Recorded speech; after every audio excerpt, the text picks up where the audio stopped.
تخيل معايا عزيزي المشاهد، انت على سفينة سياحية ضخمة بتستمتع بعشاء فاخر وانت بتطل على أجمل مناظر البحر المتوسط، وفجأة تحس بهزة قوية وتسمع صوت ارتطام مرعب. الأنوار بتطفي وتقيد بسرعة والناس بدأت تصرخ، وانت مش فاهم ايه اللي بيحصل، بس حاسس ان حياتك في خطر. وفي لحظة تستوعب ان ده مش كابوس انت بتحلم بيه، دي اللحظات الأولى للكارثة اللي حصلت يوم 13 يناير سنة 2012.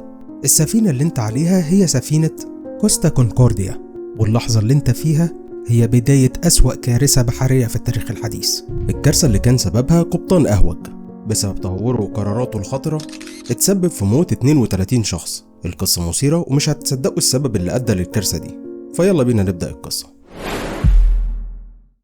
سفينة كوستا كونكورديا كانت تحفة هندسية بكل المقاييس، فلو انت شخص طولك 1.70 متر فده هيبقى الشكل جنب الحوت الأزرق، أطول كائن على الكرة الأرضية بطول يوصل ل 30 متر. لكن طول سفينة كونكورديا كان 290 متر، وده اللي يخليها أطول من مباني مكونة من 100 دور. وزن السفينة كان 114 ألف طن، وبتشيل أكتر من 4000 راكب، وده رقم مهول بمقاييس كل الكروزز البحرية. السفينة كانت فخر شركة كوستا كروز، وتكلفتها كانت 570 مليون دولار. أغلب رحلاتها كانت في البحر المتوسط، وكانت مشهورة بالرفاهية والترفيه. بس في ليلة 13 يناير سنة 2012 كل حاجة اتقلبت رأسا على عقب.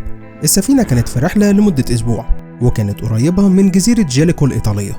الكابتن فرانشيسكو سكيتينو قرر إنه يقرب السفينة من الجزر عشان يعمل تحية بحرية للناس اللي على الشاطئ.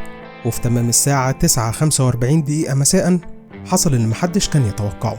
السفينة خبطت في صخور حادة تحت المية، وحصل شرخ طوله أكتر من 60 متر. المية بدأت تدخل بسرعة والسفينة بدأت تميل، وهنا بدأت الفوضى. الركاب اللي كانوا في المطاعم وبيتمشوا على سطح السفينة سمعوا صوت الارتطام القوي وحسوا بهزة قوية في السفينة. كتير منهم وقعوا على الأرض مع منظر الأنوار اللي عمالة تقفل وتفتح بسرعة، فبدأت الناس تجري في كل مكان. الكابتن فرانشيسكو وطاقم السفينة حاولوا يطمنوا الركاب وقالوا لهم إن دي مجرد مشكلة بسيطة في الكهرباء وهتتحل في أقل من ساعة. بس الحقيقة كانت أسوأ بكتير. السفينة كانت بتغرق ببطء، والمية بدأت تملى الغرف السفلية، ولمدة ساعة كاملة محدش أعلن حالة الطوارئ. الركاب كانوا في حالة من الخوف والارتباك، وناس كتير بدأت تلبس سترات النجاة وتحاول تنزل قوارب النجاة بنفسها لما حسوا إن مفيش رد واضح من طاقم السفينة. وأخيرا في تمام الساعة 10:30 مساء بدأ الكابتن فرانشيسكو يحس بحجم المشكلة وأمر بإخلاء السفينة، بس للأسف الوقت كان اتأخر. السفينة كانت مايلة بشدة وكتير من قوارب النجاة ما كانتش قادرة تنزل في المية.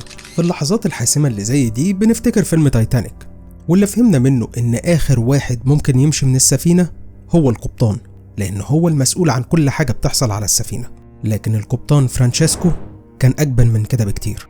الكابتن فرانشيسكو اللي المفروض يكون آخر واحد يسيب السفينة طلع أول واحد وهرب. ساب السفينة والركاب والطاقم بتاعه وركب قارب النجاة وهرب للجزيرة. والركاب أول ما شافوا منظر هرب القبطان أصابتهم حالة من الهلع. السفينة كانت بتميل أكتر وأكتر، والناس بدأت تزحف على الجنب المايل عشان تحاول تنجو بحياتها. مشاهد مرعبة حصلت في الساعات دي. ناس كانت بتنط في المية الباردة، وناس تانية كانت محبوسة جوه السفينة وهي بتميل على جنبها. 32 شخص ماتوا في الحادثة دي، سواء اتحبسوا في المصاعد أو في أماكن غرقت قبل ما يلحقوا يخرجوا منها. لكن بسبب الحدث المروع ده كان في سؤال في بال العالم كله: إيه السبب؟ لو عجبتكم القصة لحد دلوقتي اعملوا لايك للفيديو وسبسكرايب للقناة عشان تجيلكم فيديوهات الجاية. يلا نكمل القصة. كل حاجة بدأت لما الكابتن فرانشيسكو قرر يغير المسار الأصلي للسفينة عشان يعمل تحية بحرية لجزيرة جيليكو. التحية البحرية دي عادة خطيرة، لكن مش ده القرار اللي أدى لدمار السفينة، فهي حاجة بيعملها بعض قباطنة السفن عشان يدوا الركاب منظر حلو أو يحيوا الناس على الشاطئ. ده في حد ذاته مش مشكلة، المشكلة في استهتار القبطان. القبطان ادى أوامر للطاقم بتغيير المسار، وبعد كده نزل يتعشى مع صاحبته اللي كان اسمها دومانيكا. كانت قاعدة في جو رومانسي مع القبطان. السفينة فيها آلاف الناس، والكابتن بتاعها سايبها عشان ينزل يتعشى مع صاحبته. وهنا بدأت المشكلة الحقيقية تظهر. طاقم السفينة ما فهمش الأوامر كويس، والكابتن بدل ما يكون على سطح السفينة بيتأكد من كل حاجة بتتعمل كان مشغول في المطعم. ولما الكابتن أخيرا فهم إن أوامره ممكن تتفهم غلط وإن السفينة في طريقها للتصادم، كان رد فعله بطيء جدا. ومع إنه حاول يصلح الوضع إلا إن الوقت كان اتأخر. الساعة 9:45. السفينة خبطت في صخور تحت المية، وده أدى لشرخ كبير في السفينة أدت لدخول المية بشكل سريع للحجر السفلية. وفي المواقف اللي زي دي أي كابتن مسؤول المفروض على طول يبلغ هيئة البحث والإنقاذ ويبدأ عملية لإخلاء السفينة. بس الكابتن فرانشيسكو عمل حاجة مختلفة تماما، حاول يغطي على الموضوع. بدل ما يقول الحقيقة قال إنه بس عنده انقطاع في الكهرباء. فتخيل نفسك كواحد من الركاب، السفينة بتميل وبتغرق والكابتن بيقولك ده مجرد قطع في الكهرباء. وفي مكالمة مسجلة مع منسق الأزمات في الشركة المالكة للسفينة، فرانشيسكو قال: أنا عملت مصيبة والسفينة كلها بتغرق تقريبا. إيه اللي المفروض أقوله للإعلام؟ أنا قلت لسلطات الميناء إن عندي قطع في الكهرباء، لكن الوضع أسوأ بكتير. الوضع بدأ يبقى أسوأ وأسوأ. طاقم السفينة رمى المرساة بطريقة غلط، خلت السفينة تميل على جانب واحد بشكل خطير، وده خلى عملية الإخلاء أصعب بكتير. الناس كانت بتزحف في الممرات، في ناس أصلا ما لحقتش تسمع صفارات الإنذار وغرقوا في أوضهم. وهنا بقى الفضيحة الكبرى. الكابتن فرانشيسكو اللي المفروض يكون آخر واحد يسيب السفينة طلع من أول الناس اللي ركبوا قوارب النجاة وساب الركاب وهرب. وأثناء المحاكمة انتشرت المكالمة دي، المكالمة اللي كانت ما بين مسؤول عملية الإنقاذ والكابتن فرانشيسكو. شوفوا كمل الاستهتار.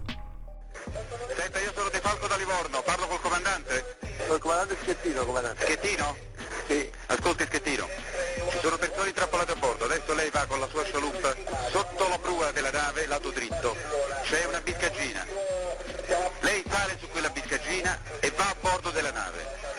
In questo momento la nave è inclinata. Ho capito. Che sta facendo, comandante? Sto qua per coordinare i soccorsi. Che sta coordinando lì?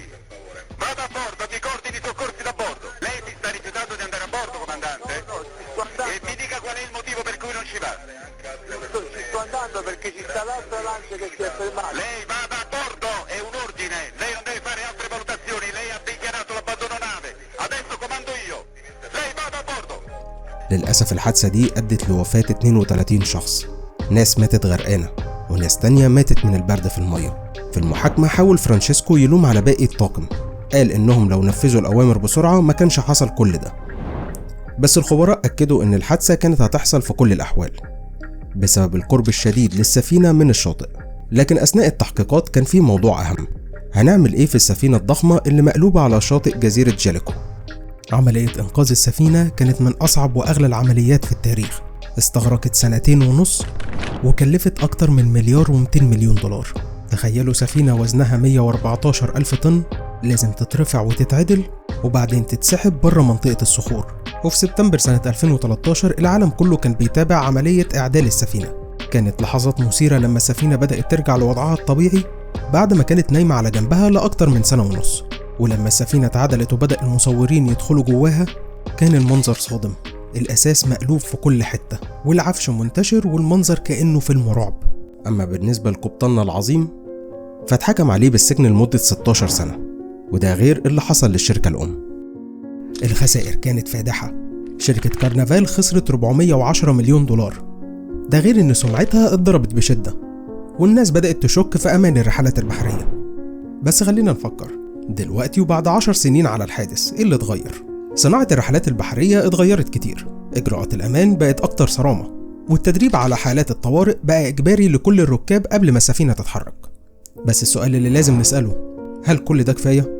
هل ممكن نضمن إن حادثة زي كوستا كونكورديا مش هتتكرر تاني؟ قصة كوستا كونكورديا بتفكرنا إن مهما وصلنا من تقدم تكنولوجي الخطأ البشري ممكن يقلب كل حاجة في لحظة. فخلونا نفكر دايما الأمان أهم من أي حاجة تانية، وإن الحياة غالية وما تتعوضش. لو عجبكم فيديو كوستا كونكورديا فأكيد هيعجبكم فيديو إيدا بلاك جاك، الست اللي اتحبست في القطب الشمالي لمدة 2 سنين وقدرت تنجو بأعجوبة.